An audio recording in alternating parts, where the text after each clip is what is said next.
Ya, sekarang nomor 41.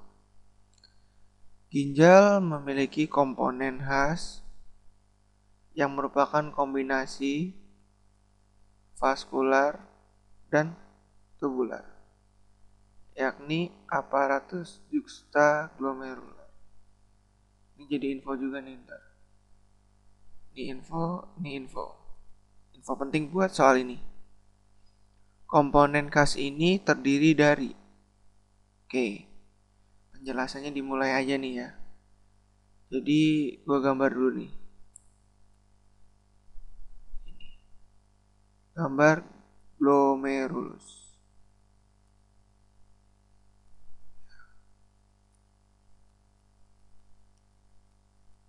Ini ya. Nah, ntar yang sininya udahlah, yang sini nggak penting. Kelanjutannya ke sono udah nggak penting. Kita bahas yang bagian sininya. Tuh. Oke.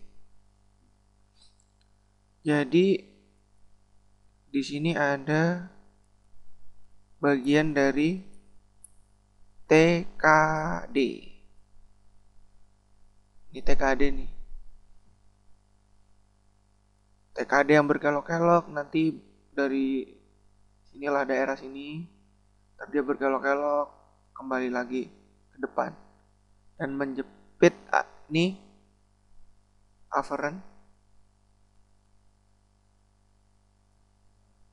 dan arterial efferent.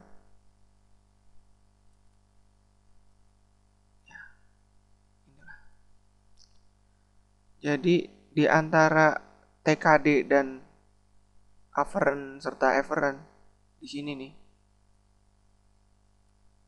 Nah, di sini terdapat sel-sel mesangial.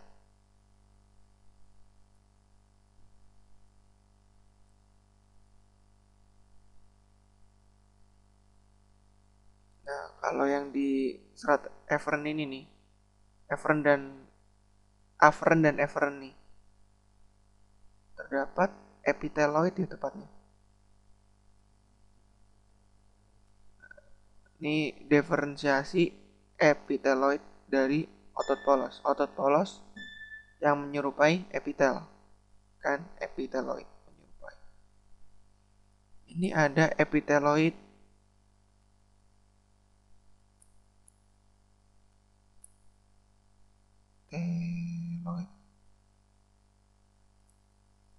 granular ya.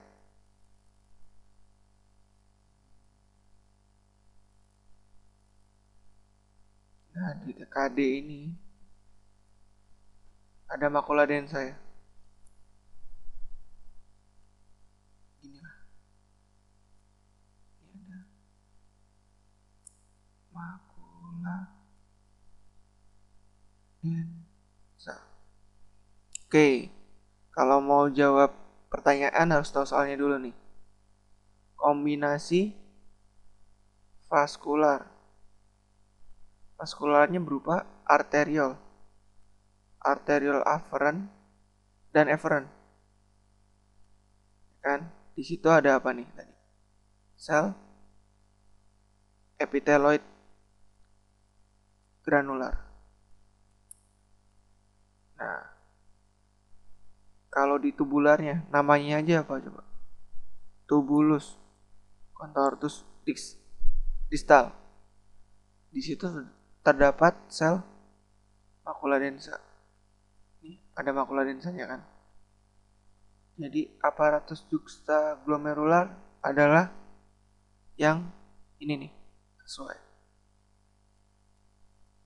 Kenapa mesangial ini nggak masuk ke dalam aparatus juxtaglomerular? Soalnya gini nih, dia bukan komponen vaskular ataupun tubular. Jadi dia nggak bisa dimasukkan ke dalam aparatus juxtaglomerular. Oke, lanjut. Ya, ini nomor 42. Seorang bayi laki-laki berusia 1 bulan dibawa ibunya ke puskesmas karena melihat skrotum sebelah kanan. Nah ini, kosong. Pemeriksaan fisik bayinya sehat, lahir cukup bulan. Nah, pertanyaannya, kekurangan hormon apakah kelainan pada bayi tersebut? Nah, skrotum nih yang punya cuma cowok ya kan? Terus kosong. Berarti ini kayak kalau yang rajin ngikutin diskusi pasti tahu nih. Jadi salah satu bahan diskusi kita ya. Undescensus testiculorum. Nah, sebagai info aja kan, hormon-hormon di pria tuh mulai bekerja dari fase embriologi, dari fase embrio, sorry. Dari fase embrio udah mulai bekerja.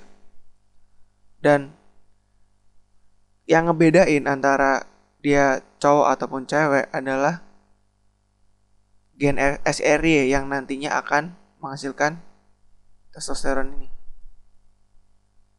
Jadi udah pasti lah ya, yang bener-bener pembeda antara cowok dan cewek adalah testosteron.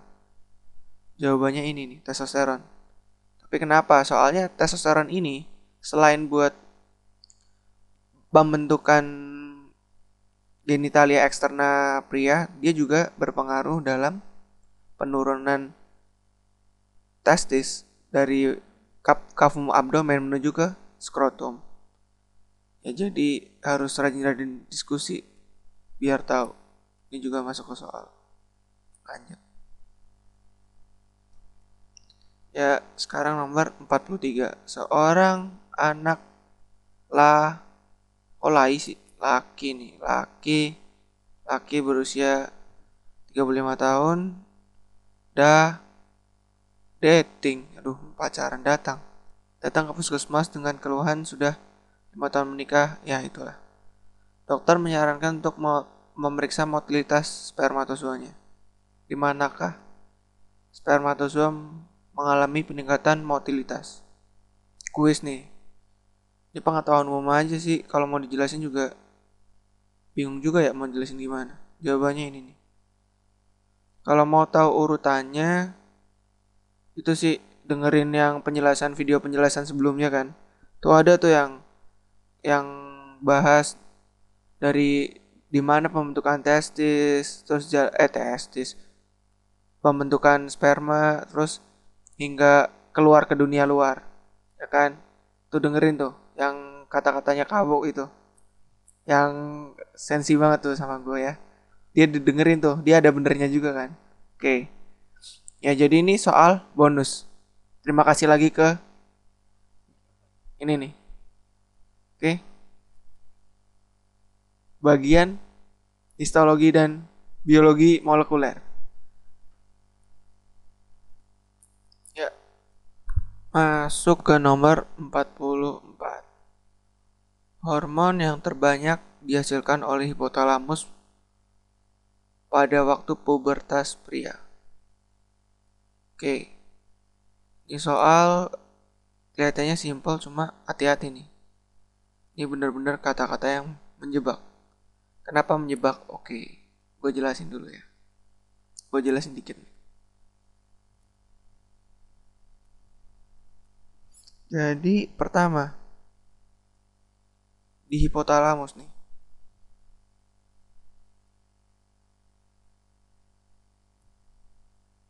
Hipotalamus itu menghasilkan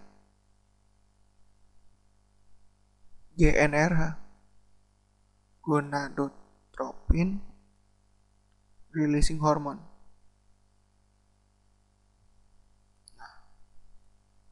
Target GnRH ini akan mempengaruhi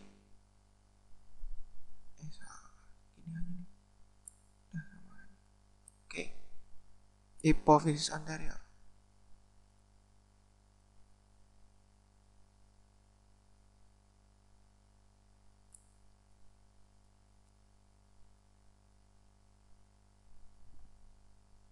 Hipofisis anterior ini akan terbagi atas dua. pertama sel penghasil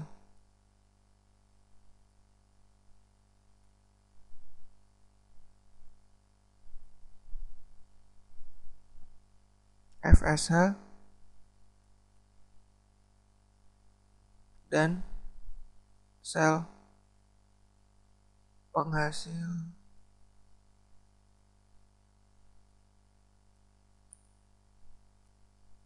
LH.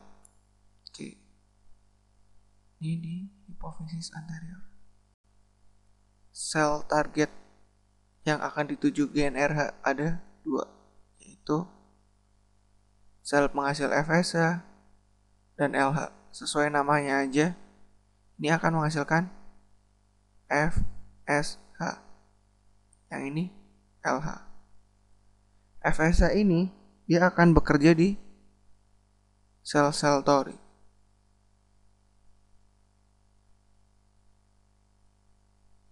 Sedangkan di LH ini bekerja di sel Leydig.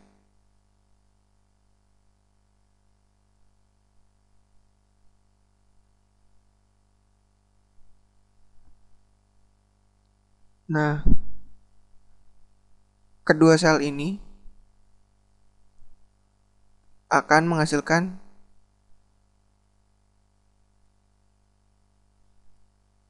substansi-substansi yang akan berperan di dalam proses spermatogenesis. Sertoli dengan nutriennya. Gue nggak tahu nih nutrien apaan. Soalnya banyak buku yang nggak jelasin secara detail ya. Cuma kalau sel Leydig ini, dia ntar akan menghasilkan testosteron.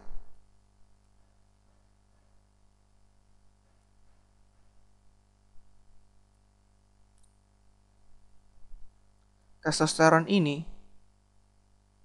fungsinya banyak. Kalau pada masa embrio dia buat penanda laki atau cewek. Kalau di masa pubertas dia akan membentuk perubahan fisik. Dan ya, dia juga ngebantuin proses spermatogenesis. Oke, mungkin sekian penjelasannya, cuma kita balik lagi ke soal nih. Hormon yang terbanyak dihasilkan oleh hipotalamus pada waktu pubertas pria. Sebenarnya nih soal ya kayak tadi sih udah dibilang ngejebak. Kenapa? Soalnya hipotalamus menghasilkan GNRH. Mau pria, mau wanita sama aja. Cuma ini emang pria, makanya gue jelasin nih secara singkatnya aja. Jadi jawabannya tahu sendiri. Apa coba? Ini kan. GNRH. Bukan yang ini ya. Bukan. Soalnya kenapa? Hipotalamus. Ingat hipotalamus. Teliti baca soal, tahu jawabannya. Oke, balik lagi ke gue. Nah, sekarang nomor 45. Pada tahap spermatositogenesis, sel induk primordial atau primordial germ cell yang 46 kromosom haploid ya, diploid dari dinding kantong kuning telur atau disebut yolk sac sampai ke dalam testis pada minggu keempat dan beristirahat sampai pubertas. Apakah yang dihasilkan dari diferensiasi sel induk tersebut? Ini soalnya bertele-tele, panjang lebar, tapi yang penting cuman yang ini nih, sel induk primordial. Terus hasil diferensiasi dia itu apa? Nah, udah gitu aja kan. Jadi gini ceritanya nih. Ngomongin spermatositogenesis ya. Ini ada di video pembahasan gua tentang spermatogenesis. Lu buka lagi aja kalau emang lu masih bingung-bingung gitu ya. Jadi ceritanya ada ini ya, yang bilang itu ya, sel induk primordial. Primordial germ cell. Nah, dia nanti akan berkembang dulu mitosis. Mitosis itu apa ya? Pembelahan sel yang tujuannya untuk memperbanyak diri. Nah, ini arahnya ke proliferasi. Proliferasi itu artinya perbanyakan diri. Nanti ada kata lagi namanya diferensiasi. Diferensiasi itu adalah perubahan fungsi sel tersebut. Misalnya tadinya fungsinya A, dia berdiferensiasi menjadi dia sel A dengan fungsi A, terus dia akan berdiferensiasi menjadi sel B dengan fungsi B, dan fungsi A dan terus fungsi A dan fungsi B ini berbeda gitu. Diferensiasi gitu. Jadi spesialisasi fungsi ya, diferensiasi. Kalau proliferasi cuma perbanyakan diri aja ya. Jadi primordial germ cell ini bakal proliferasi dan diferensiasi ya, dua ini ya, dengan cara proliferasinya dengan cara mitosis. Ini masih 2N dia ya. Untuk membentuk spermatogonium.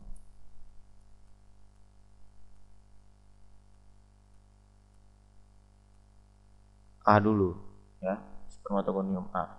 Ini masih 2N. Sama, nanti dia mitosis lagi. Mitosis, proliferasi dan diferensiasi lagi menjadi spermatogonium B.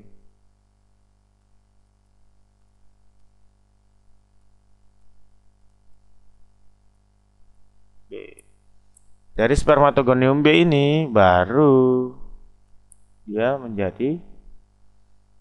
baru mitosis.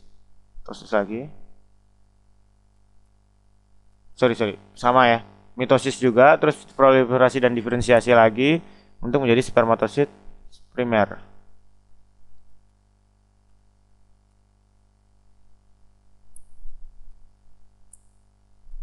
Nah, baru dari spermatosit primer ini dia melakukan meiosis 1 di spermatosit sekunder.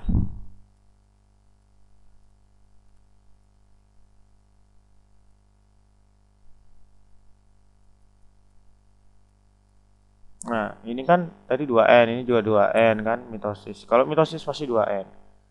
Ya, ini 2N juga. Nah, ini meiosis berarti ini udah NH haploid. Nanti spermatosit sekunder dia akan meiosis 2. 2 jadi apa? Spermatid. Juga N. Nanti spermatid spermiogenesis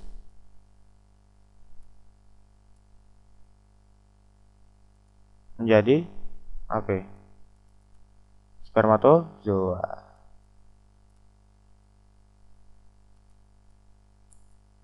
Ya, itu urutan-urutannya tuh. Nah, jadi apakah yang dihasilkan dari diferensiasi ini ya? Jadi harus lo ngerti diferensiasi itu tadi kan gue udah jelasin. Diferensiasi itu adalah spesialisasi dari sel. Jadi sel itu udah disebut bukan sel A lagi, tapi dia adalah sel B. Gitu ya. Jadi sel A berdiferensiasi menjadi sel B. Tapi kalau sel A berproliferasi menjadi lebih banyak sel A. Jadi tidak ada perubahan fungsi gitu. Kalau diferensiasi pasti perubahan fungsi. Pasti namanya berbeda. Dia ngomongin dari germ cell, sel induk primordial. Dari germ cell jadi spermatogonium A dulu. Jadi jawabannya B. Ini kurang ajar nih, spermatogonium A tapi jawabannya B. Seharusnya di A ya, seharusnya. Oke, lanjut ke nomor 46. Sperma yang baru saja diejakulasi belum mampu melakukan fertilisasi. Kemudian memasuki masa kapasitasi yang terjadi dalam saluran kelamin wanita. Aktivitas apa yang terjadi pada proses tersebut? Sebenarnya ini pakai logika aja ya. Kita coba eliminasi ininya apa? Pilihannya. Pertama, mensintesis enzim glikosil transferase. Masa baru disintesis di dalam saluran kelamin wanita? Ini kan ngaco ya. Salah ya. Mengikat protein pada permukaan sperma. Maksudnya apa nih? Siapa yang mengikat protein sama permukaan sperma? Ini kan ngomongin sperma. Sperma mengikat protein permukaan sperma lainnya. Aneh nih. Membuang enzim glikosil transferase sperma membuang. Ya, mungkin bisa ya. Ini enzim glikosil transferase ini sebenarnya untuk mencerna itu kan. Zona pellucida itu kan. Ya, coba kita lanjut lagi. Membuang protein pembungkus pada permukaan sperma ini juga benar nih. Terus membuang enzim glikosil transferase sperma dan protein pembungkus pada permukaan sperma ini benar. Karena gua udah bilang dua ini benar, terus tiba-tiba ada yang jawabannya dua lagi. Ya udah mendingan yang jawab yang paling benar yang E. Benar-benar nggak produktif soalnya. Oke, lanjut. Oke, lanjut lagi nomor 47. Setelah spermatozoa mengadakan kontak dengan lapisan jeli dari ovum, tahap berikutnya yaitu reaksi akrosom. Apakah yang dilakukan oleh spermatozoa dalam reaksi tersebut? Oke, reaksi akrosom ini sebenarnya fungsinya untuk mencerna si lapisan jeli yang dari ovum ini, zona pellucida. Ya, ini mah logika aja ya. Coba kita bahas lagi dari optionnya ya. Fusi inti spermatozoa dengan inti ovum. Wah, kecepatan. Tunggu dulu, belum. Jangan buru-buru, bro. Menghidrolisis dan menembus membran vitellina. Bisa ya? Mungkin. Meninggalkan ekor spermatozoa di luar lapisan jeli. Lah, ini baru mengadakan kontak dengan lapisan jeli. Tahap berikutnya reaksi akrosom. Apakah? Ya justru kalau udah reaksi akrosom dia mencerna sedikit, ekornya harus lebih melejit dong supaya ngebor lebih dalam lagi.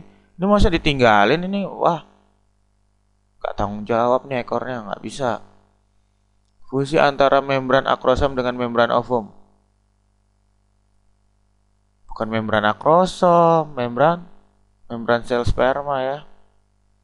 Mengeluarkan enzim akrosin untuk mencerna lapisan jeli. Iya, ini benar nih. Ini yang paling benar. Menghidrolisis dan menembus membran vitellina. Belum. Baru kontak sama lapisan jeli. Vitellina ini masih di dalamnya lapisan jeli ya sebenarnya. Jadi lapisan jeli dulu. Dicerna dulu lapisan jelinya baru bisa ketemu membran vitellina. Ya, jawabannya E. Oke, nomor 48. Seorang pria berumur 18 tahun memiliki kelainan organ seks yaitu testis ya, dan penisnya kecil. Enggak kelainan sih kalau kecil. Kalau mikropenis baru kelainan. Kalau kecil doang mah banyak kali yang penisnya kecil. Terus ginekomastia. Ginekomastia ini adalah berpayudara ya. Dia pria yang berpayudara.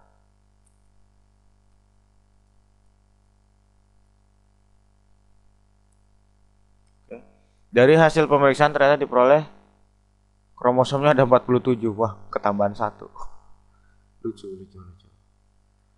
Gak boleh ketawa lo, ini penyakit orang nih, kasihan. Ngetawain penyakit orang lo, dosa lo. Ya, 47 nih. Dan dilihat ternyata yang nambah adalah kromosom X-nya. Ya, kelebihan kromosom X. Peristiwa apakah yang menyebabkan kelainan tersebut? Oke, kita bahas mulai dari per kalimat di sini ya. Oke. Inversi ini adalah mutasi dari mutasi lokus gen yang terdapat di lokus kromosom.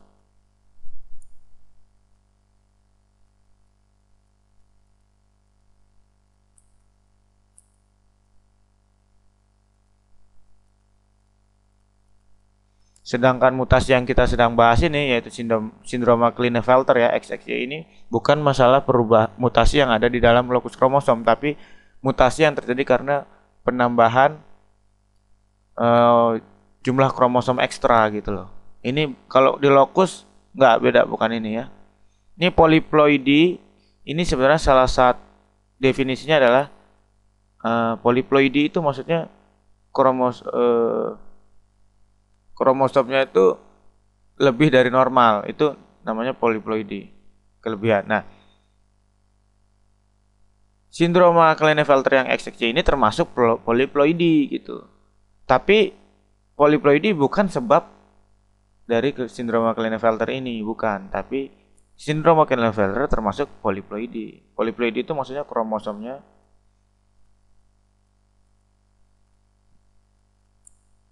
berlebih ya. Itu translokasi ini sama mutasi gen yang juga terjadi di lokus kromosom ya. Jadi nggak ada kaitannya sama yang ditanyain tentang sindroma Klinefelter nih. Sama nih. Crossing over itu sebenarnya peristiwa yang terjadi di, kalau nggak salah itu di profase meiosis 1 ya, kalau nggak salah ya. Terjadi crossing over di mana ada pemindahan gen dari sebagian gen dari kromosom homolognya itu saling menukarkan materi genetiknya, itu namanya crossing over. Nanti kan ada terbentuk kiasma ya. Tapi bukan ini yang menyebabkan sindroma Klinefelter ya. Yang menyebabkan sindroma Klinefelter itu sebenarnya adalah adanya kromosom yang gagal berpisah pada perbentukan gametogenesis gitu. Jadi ada kromosom yang gagal berpisah sehingga sehingga sel gamet yang terbentuk nanti dia akan kelebihan atau kekurangan dari kromosomnya itu disebabkan gagalnya berpisah yang disebut non-disjunction ini. Gitu. Nah, non-disjunction ini bisa terjadi pada meiosis 1 atau meiosis 2. Gitu ya. Nah, kebetulan sindroma Klinefelter non-disjunctionnya ini terjadi pada kromosom seks. Ada juga yang terjadi pada kromosom tubuh atau autosom. Contohnya kayak trisomi 18 ya. Trisomi 21. Nah, itu ada tuh. Ya. Ya. Jadi yang menyebabkan trisomi ini trisomi juga nih karena kelebihan ya. Kelebihan 1 menyebabkan trisomi ini adalah non-disjunction. Gagal berpisah. Oke, lanjut nomor 49. Bayi perempuan dengan berat badan 1810 gram, panjang 30 cm, meninggal pada menit ke-20 setelah dilahirkan. Bayi tersebut mengalami akondrogenesis tipe 1A. Cacat apakah yang menyebabkan kelainan tersebut? Ini sebenarnya cacat pada pematangan protein. Ini pematangan proteinnya cacat ya. Nah, berarti sintesis proteinnya oke nggak? Sintesis proteinnya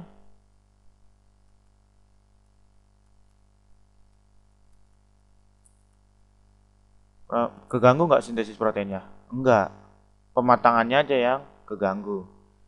Nah, pematangan protein terjadi di kompleks Golgi.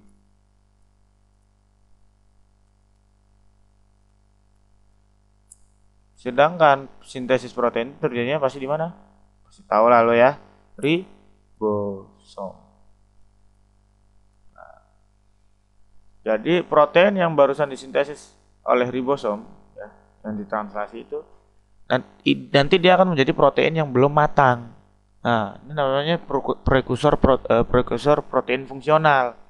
Nah, prekursor protein fungsional ini nanti akan dibawa ke berbagai organel seperti mitokondria, lisosom, badan Golgi dan segala macamnya itu, pokoknya organel-organel dengan sistem endomembran itu yang akan mengubah prekursor protein fungsional tadi menjadi protein yang lebih fungsional. Contohnya kalau masuk mitokondria, nanti dia akan menjadi protein khusus untuk mitokondria itu sendiri. Nah, terus satu lagi masuk ke lisosom misalnya.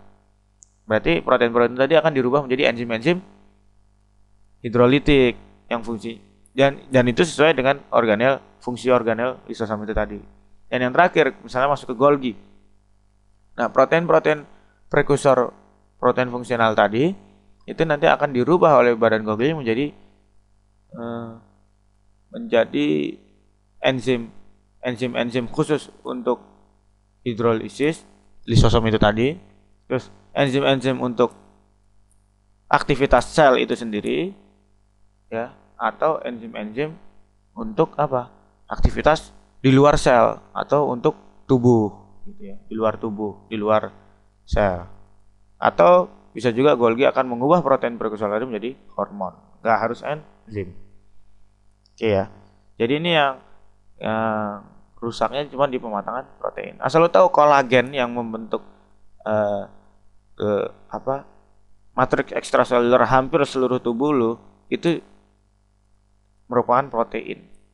Nah, kalau misalnya kolagen ini gagal dimatangkan, maka bisa menjadikan penyakit semacam achondrogenesis ini. Ya. Rangkanya nggak kebentuk, rangka fibrosa jantung nggak kebentuk, segala macamnya. Pokoknya yang menyokong tubuh lu itu jadi nggak kebentuk karena sebagian besar penyokong tubuh lu adalah kolagen ini yang merupakan protein matang ya. Oke, coba kita bahas komposisi rRNA di ribosom.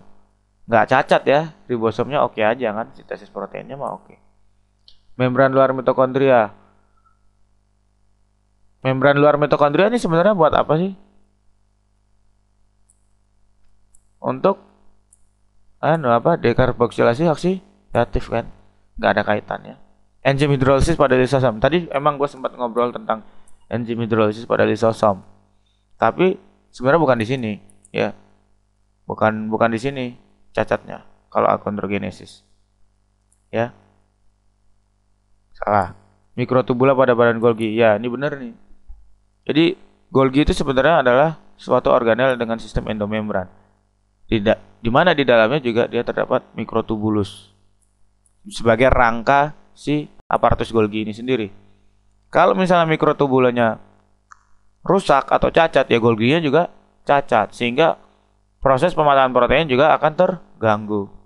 Ya. Jadi gue lebih setuju jawabannya ini. Lipid dwilapis ini maksudnya. Lipid dwilapis pada membran sel ini bukan ini ya. Ini kita nggak ngomongin tadi. Oke. Jawabannya D.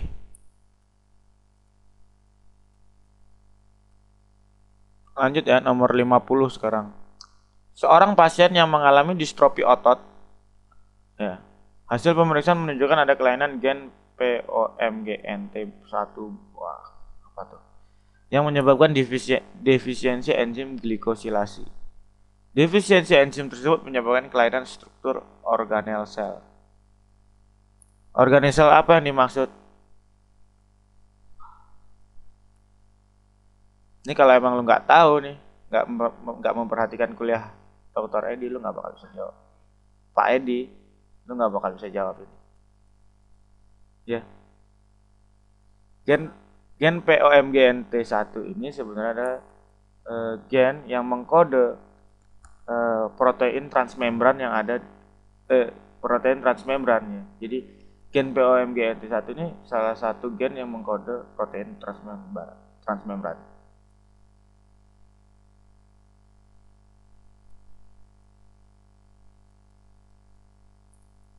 Dan kita tahu protein transmembran ini sangat penting ya.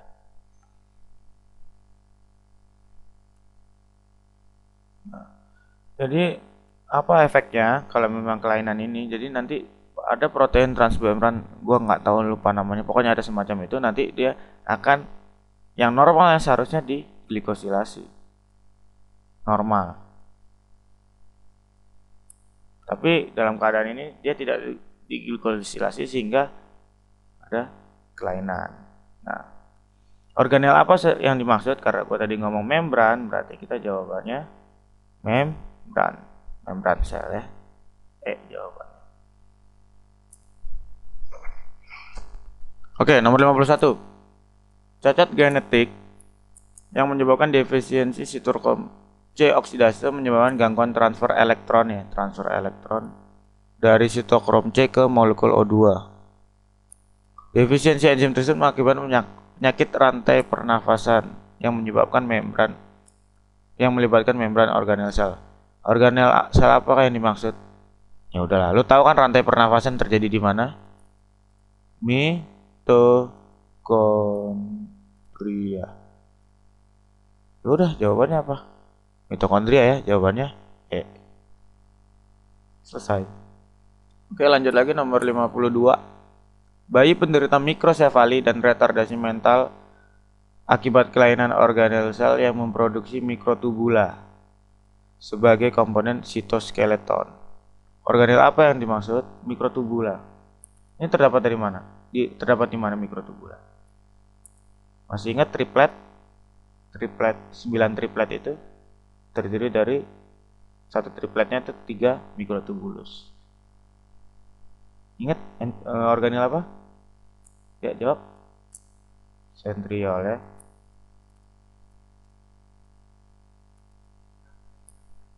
Oke, jadi ini jawabannya apa? Organel sel apa yang dimaksud? Ya, sentriol.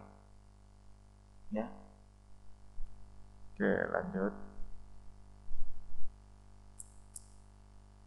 Oke. Nomor 53 nih. Gue suka nih soal ini. Lu nggak perlu keahlian khusus untuk bisa menjawab soal ini. Serius, percaya sama gue. Coba ya baca ya. Penyakit X-linked dyskeratosis kongenital disebabkan oleh kelainan gen DKC1. Gen tersebut mengkode diskerin, yaitu protein nukleolar yang mempengaruhi proses pematangan rRNA organel sel manakah yang mengalami kelainan? Dia cuma ngomong organel sel mana yang mengalami kelainan. Nih, lu nggak perlu tahu nih penyakitnya apa, lu nggak perlu tahu gen DKC ini apa. Yang perlu lu tahu adalah ini rRNA. rRNA itu kepanjangannya apa? Ribosomal RNA kan? Dari sini udah jelas apa organelnya? Ribosom. Udah. Kelar kan? Oke, nomor 54. Seorang ibu umur 38 tahun datang ke RS untuk memeriksa kehamilannya. Gue udah hamil apa belum gitu kan. Pada pemeriksaan dinyatakan pasien tersebut hamil. Alhamdulillah. Pada salah satu tahap kehamilan terjadi implantasi. Apa implantasi ini? Tahap perkembangan apa proses yang terjadi?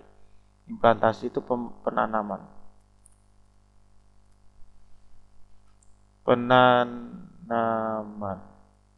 Oke. Implantasi ini macam-macam. Ini yang kebetulan yang diimplantasi ini adalah salah satu tahap perkembangan itu. Ada juga yang implantasi silikon. Nah, itu beda lagi. Itu implantasinya lu tau lah di mana ya. Jadi implantasi intinya tentang menanam sesuatu.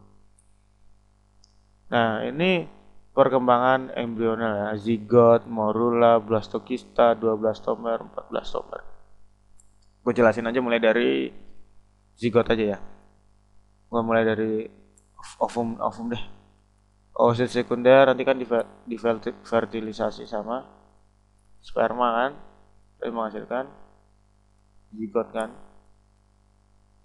Ini N, ini N, ini 2N. Nanti zigot ini akan mitosis menjadi 12 tomer.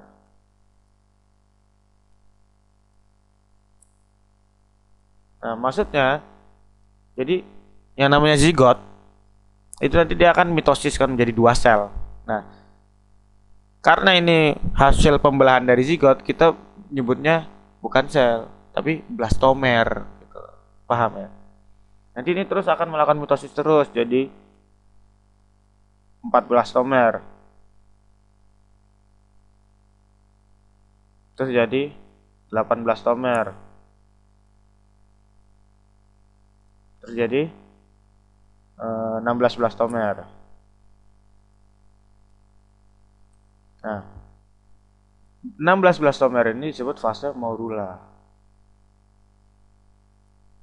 Oke, jadi dia isinya itu bola sel padat yang isinya sel-sel. Sampai ke dalam-dalamnya tuh sel, jadi padat dia, isinya sel ya. Tidak berongga loh ya morula. Nah, ini 16 blastomer itu morula. Oke. Nah, ini mitosis semua ya, udah nggak ada meiosis di sini. Semuanya 2N. Nah, terus 16 di morula ini mulai dari 12 tomer sampai 16 blastomer ini namanya fase cleavage.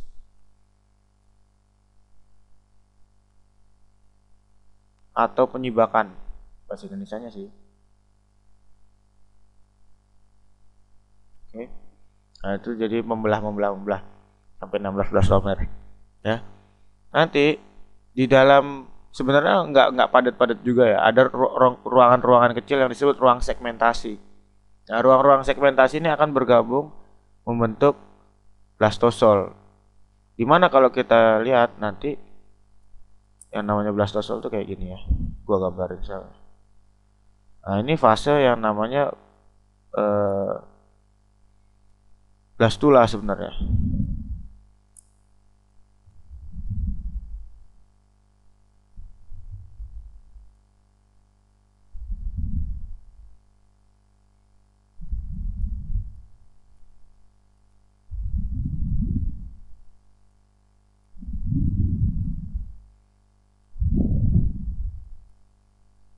Ini blastula ini. Dimana di dalamnya ada rongga. Nah, rongga yang di dalamnya ini yang disebut blastosol. Gitu. Nah, itu gabungan dari ruang segmentasi tadi. Nah, ini fase blastula. Nah, nanti blastula ini nanti akan berkembang ya. Nanti dia akan melakukan pembelahan yang enggak setara. Nanti ada bentuk yang seperti ini.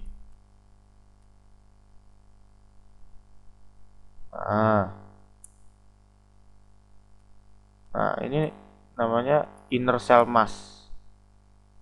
Inner cell mass. Massa sel dalam yang disebut embryoblast. Nah, itu yang untuk yang penyusun dinding-dindingnya ini namanya trophoblast atau outer cell mass. Gitu ya. Terus ya ruangan di tengahnya tetap ini adalah blastosol. Yang blastosol. Oke.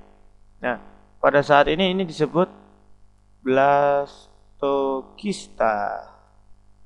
Nah, blastokista ini yang bakal nempel pada endometrium.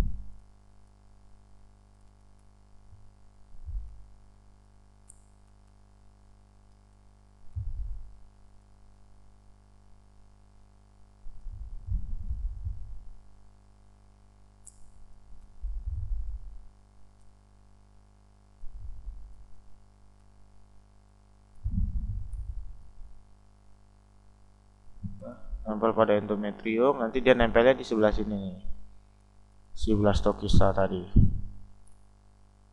ya, nempel di sini nanti akan berkembang. Nah, trophoblast ini nanti dia akan berkembang menjadi dua ya, ada syncytial trophoblast sama cytotrophoblast kalau dia udah terjadi implantasi ya.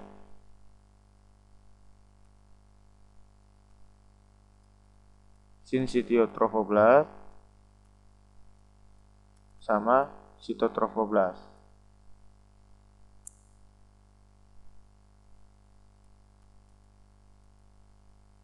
Nah, yang syncytial trophoblast dia akan berkembang menjadi plasenta maternal.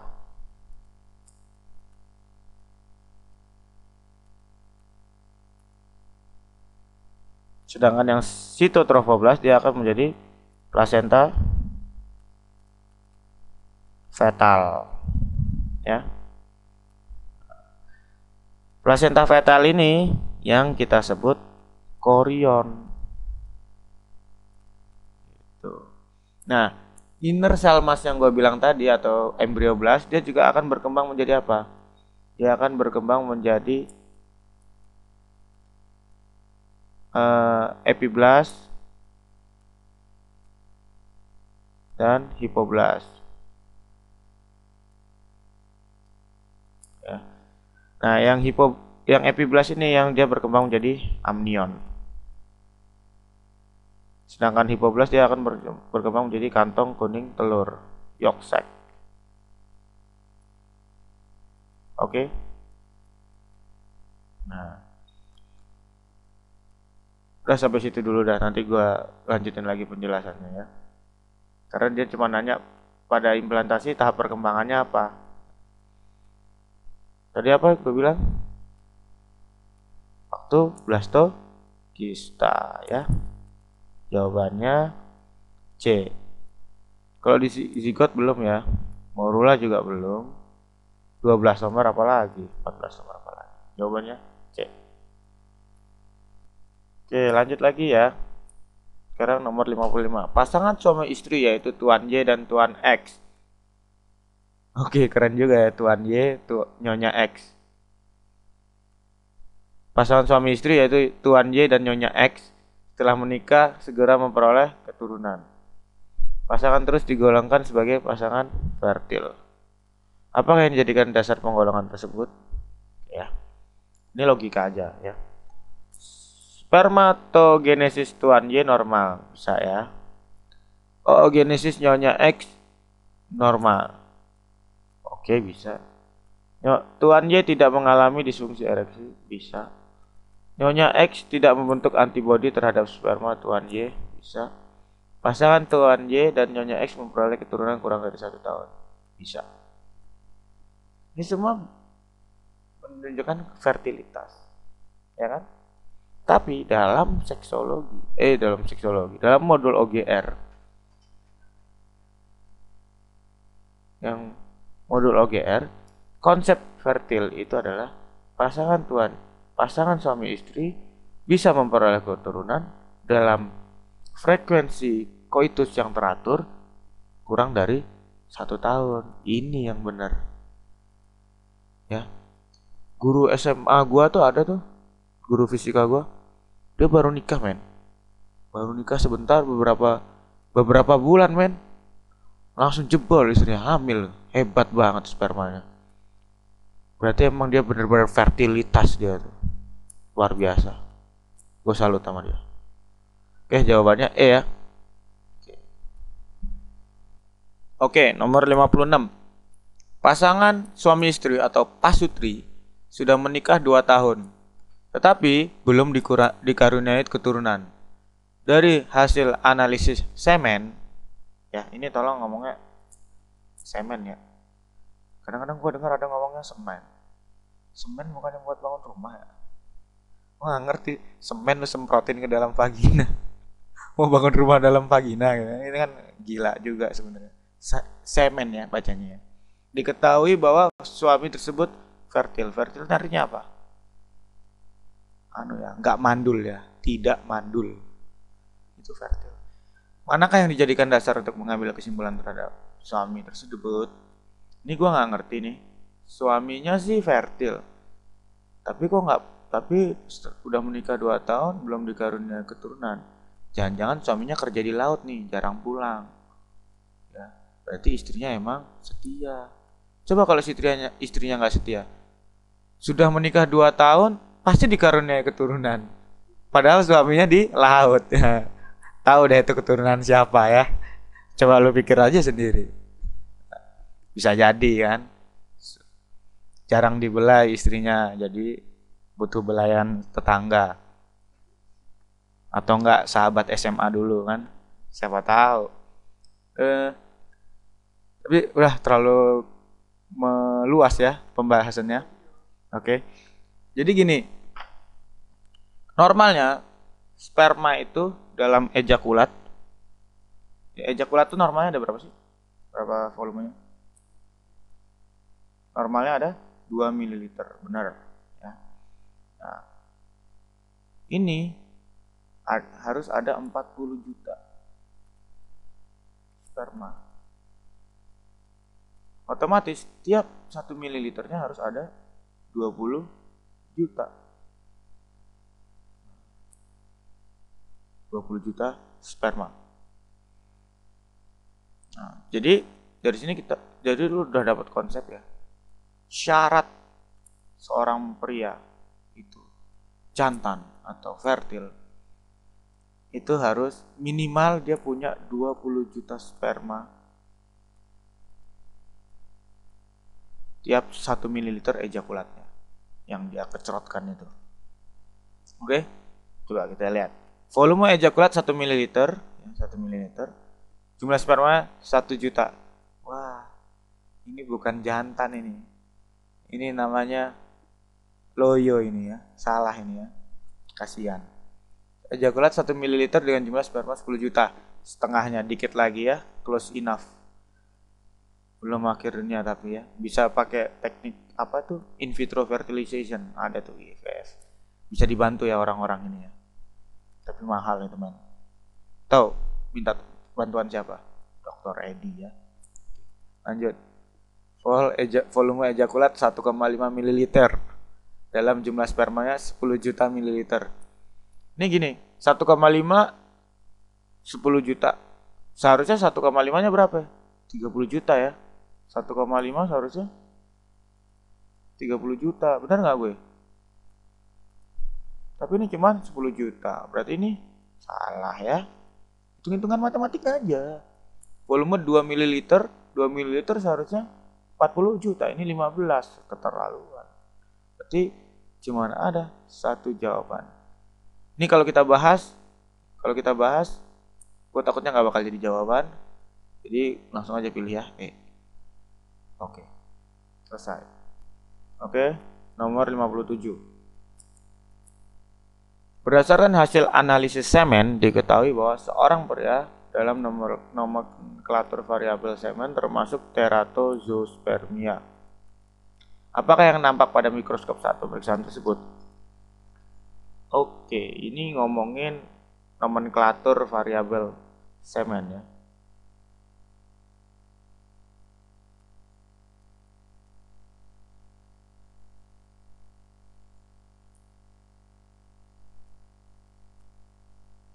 Nomenklatur, nomen itu dari kata nama, klatur itu dari ngelantur, jadinya namainnya ngelantur gitu.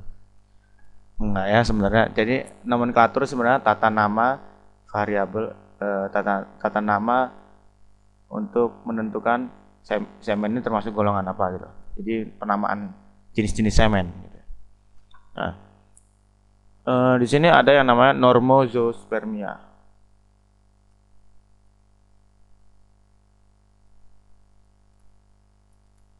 Ini disebut normozospermia kalau emang dalam terdapat 20 juta sperma tiap mililiternya.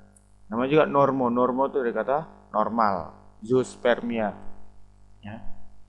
Ya, zoospermia spermanya ya. Gitu ya. Terus ada lagi ini oligozoosphermia.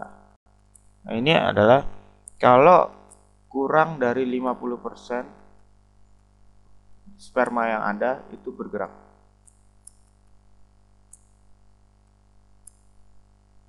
Kurang dari 50% spermanya bergerak. Bergerak kemana? Maju. Kalau bergerak mundur gimana? Ya pikir aja sendiri lah.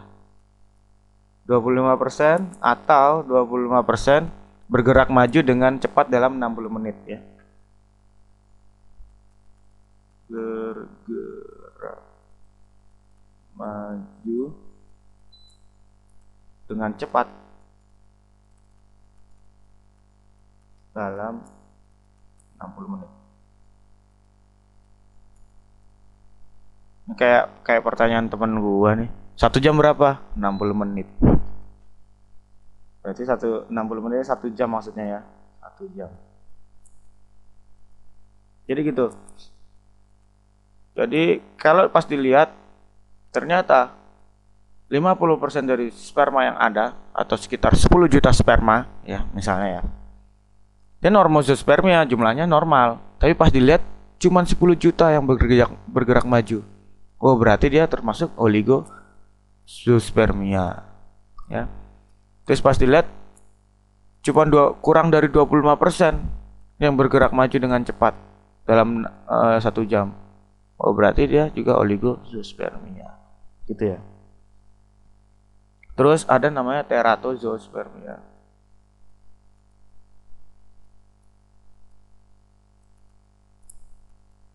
Teratozospermia ini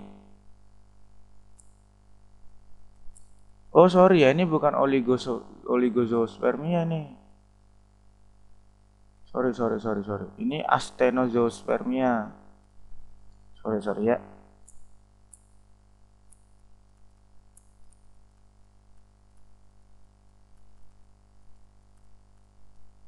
Nah, sorry ya. Terus ini Teratozoospermia ini kurang dari 50% morfologi sperma yang ada.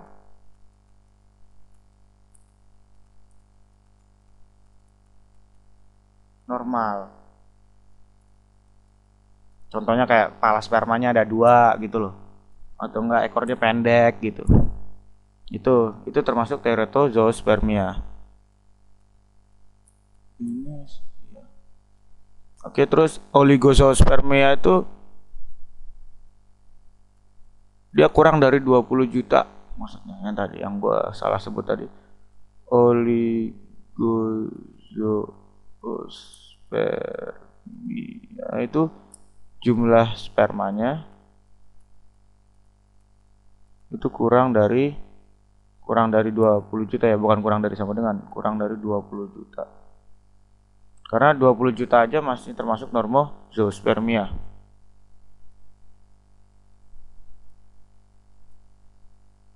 Oke.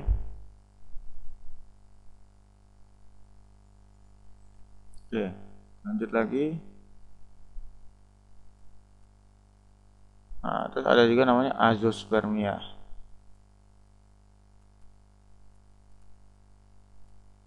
Itu tidak ada sperma dalam ejakulat.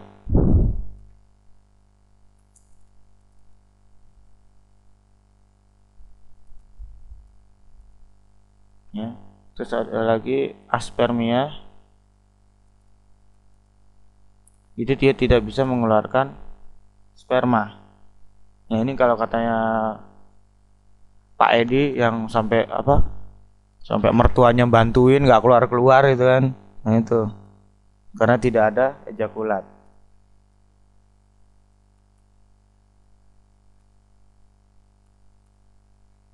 Oke. Terus ada lagi Oligoasthenoteratozoospermia. Udah gabungan aja dari ketiga tadi ya. Oligoasthenoteratozoospermia ya, gabungan dari 3 ini ya. Gampang. Sekarang pertanyaannya, dia ngomong Teratozoospermia, oh berarti yang ini kita fokusnya Teratozoospermia. Dimana 50% kurang dari 50% morfologi spermanya normal. Coba. Spermatozoa berjumlah 20 juta. Ini termasuk normozoospermia ya? Bukan. Spermatozoa dengan morfologi normal kurang dari 50%. Nah, ini benar nih. Spermatozoa yang bergerak maju ini Asthenozoospermia. Spermatozoa berjumlah 10 juta per mililiter yang bergerak maju kurang dari 50%. Ini gabungan nih. Berjumlah 10 juta per mililiter berarti oligozoospermia sama kurang dari 50% berarti astheno, berarti oligoasthenozoospermia, bukan juga. Cairan semen tanpa terlihat adanya spermatozoa ini azoospermia.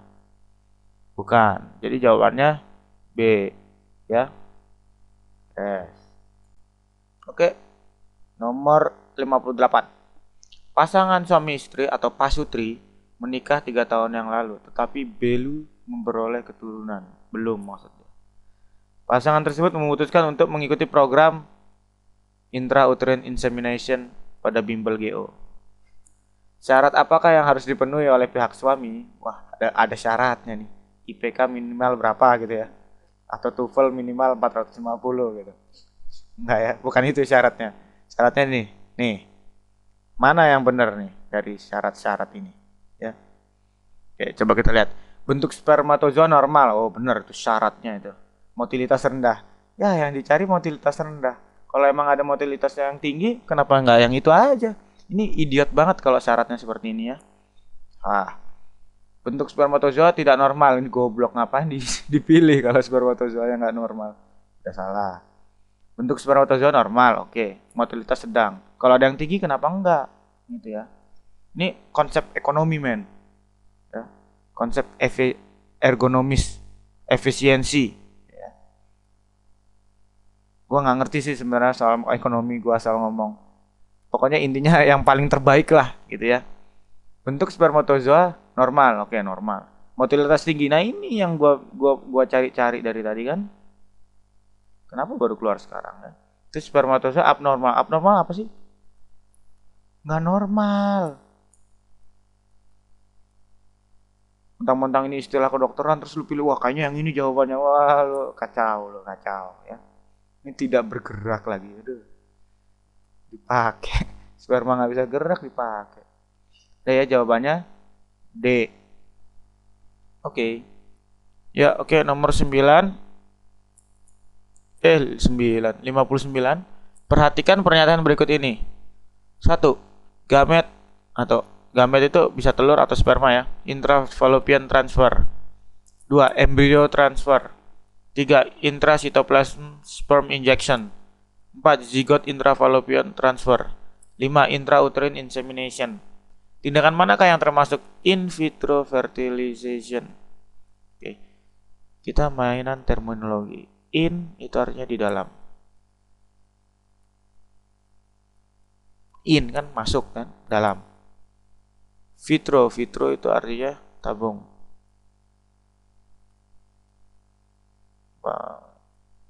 Maksudnya vitro ini kebalikannya vivo. Vivo itu hidup sebenarnya. Jadi kalau in vivo di dalam makhluk hidup, kalau in vitro di dalam benda mati sebenarnya. Ya gue sini gue bilang tabung lah. Ya bisa cawan Petri, bisa kaleng Sprite atau botol Coca-Cola, semua bisa. Ya. Terus fertilization ini artinya fertilisasi, yaitu nih apa nih? Oosit sekunder ketemu sperma. Sperma dari spesies yang sama ya, jangan ini ovum manusia ini sperma monyet ya nggak bisa. Ya. Oke, nah ini namanya fertilisasi. Oke, jadi yang termasuk in vitro fertilization itu apa? In vitro fertilization berarti adalah apa sebenarnya? Hah? In vitro fertilization itu adalah fertilisasi buatan.